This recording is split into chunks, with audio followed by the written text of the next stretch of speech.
உடல் கூறுகள்ல அதனுடைய விதிகளை புரிந்து கொண்டு மனிதன் அதை கையாளுகிறானோ அதே போல உள்ளத்தையும் கையாள முடியும். ஏன்? அதுவும் ஒரு விதிக்கு உட்பட்டது. வெறுமனே நப்ச படைக்கலப்பா, அதை சீராக படைத்திருக்கிறோம். அதுல ஒரு ஒழுங்கு இருக்கிறது, செம்மை இருக்கிறது. அல்லதி ஹலக ஃபஸப்பா, மனிதனை படைத்ததை பற்றி சொல்வது அல்லாஹ் சொல்வான். சப்பிஹிஸ்ம ரப்பிக்கல் அலா அல்லதி ஹலக ஃபஸப்பா.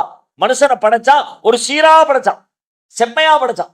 அதனாலதான் மனுஷனை ஆய்வு செஞ்சு மனித பிரச்சனைகளுக்கு, மனித உடல் சிக்கல்களுக்கு தீர்வு சொல்ல முடியுது. அதே போல உள்ளத்தை ஆய்வு செய்து உள்ளத்தின் ஓட்டத்தை கவனித்து உள்ளத்தை பயன்படுத்துகிற முறையை நீங்கள் கற்றுக்கொண்டீர்கள் என்று சொன்னால் அந்த உள்ளத்தை முறையாக பயன்படுத்தி அதன் மூலம் அடைய வேண்டிய நன்மைகளை அடைய முடியும்.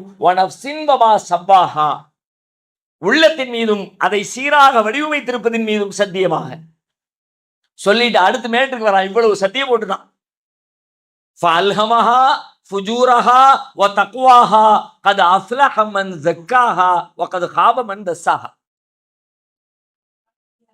சீராக உள்ளத்தை படைச்ச இறைவன் என்ன பண்ணான்னு கேட்டா, அந்த உள்ளத்துக்குள்ள அதுக்கு சரியது, அதுக்கு தவறு எது, அது செய்ய வேண்டியது எது, செய்யக்கூடாது எது என்கிற அந்த இரண்டு வழிகளையும், நேரிய வழி எது, வழி தவறியது எது என்கிற ரெண்டையும் அதற்கு உள்ளுணர்வாக இல்ஹாமாக, இல்ஹாம்னா உள்ளத்துக்குள்ள இயல்பாக ஏற்படுத்தப்படுகிற உணர்வுக்கு பேர்.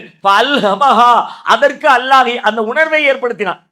மனித உள்ளங்களுக்குள்ள சரி எது தப்பு எது பிரிச்சு பார்க்கிற ஒரு ஏற்பாட்டை உள்ளத்துக்குள்ள நம்ம ஏற்படுத்தி வச்சிருக்கிறோம்.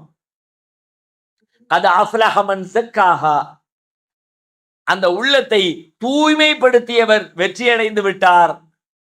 வகத் ஹாப மன் தஸ்ஸாஹா, அதை களங்கப்படுத்தியவர் நஷ்டமடைந்து விட்டார். வாழ்வினுடைய வெற்றி, வாழ்வினுடைய தோல்வி எங்க இருக்கிறதுன்னு கேட்டா உள்ளத்தின் செயல்பாடுகளில் இருக்கிறது. அதை களங்கப்பட விட்டு விட்டால் நீங்கள் தோல்வி அடைவீர்கள். எல்லாத்துலயும் தோல்விதான், எதை எடுத்தாலும் தோல்விதான். நீங்க ஒண்ணு ஜெயிக்கிறீங்களா, அந்த விஷயத்துல உங்களுடைய உள்ளம் சரியா இருக்குன்னு அர்த்தம். உள்ளத்தை தூய்மையா வச்சிருக்கீங்கன்னு அர்த்தம், பெர்ஃபெக்டா இருக்குன்னு அர்த்தம், கிளீன் பண்ணிக்கிட்டே இருக்கீங்கன்னு அர்த்தம். கிளீனிங் ப்ராசஸ், உள்ளத்துக்கான கிளீனிங் ப்ராசஸ் நடந்துகிட்டே இருக்கும். உடலுக்கான கிளீனிங் ப்ராசஸ் பண்ணிக்கிட்டே இருக்கிறோம்.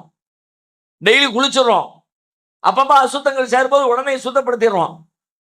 உடலை சுத்தப்படுத்துவது எவ்வளவு முக்கியமானதோ அதை விட 1000 மடங்கு, லட்சம் மடங்கு, கோடி மடங்கு முக்கியமானது நம்முடைய உள்ளத்தை சுத்தப்படுத்துறது. ஏன்னா அதை அசுத்தப்படுத்துகிற வேலைகள் நடந்துகிட்டே இருக்கும், நம்மளை சுத்தி எங்க பார்த்தாலும் நடந்துகிட்டே இருக்கும். அதுலதான் எல்லாம் இருக்குது. கத் அஃப்லஹ மன் ஸக்காஹா வ கத் ஹாப மன் தஸ்ஸாஹா. அதை சுத்தப்படுத்துறவர்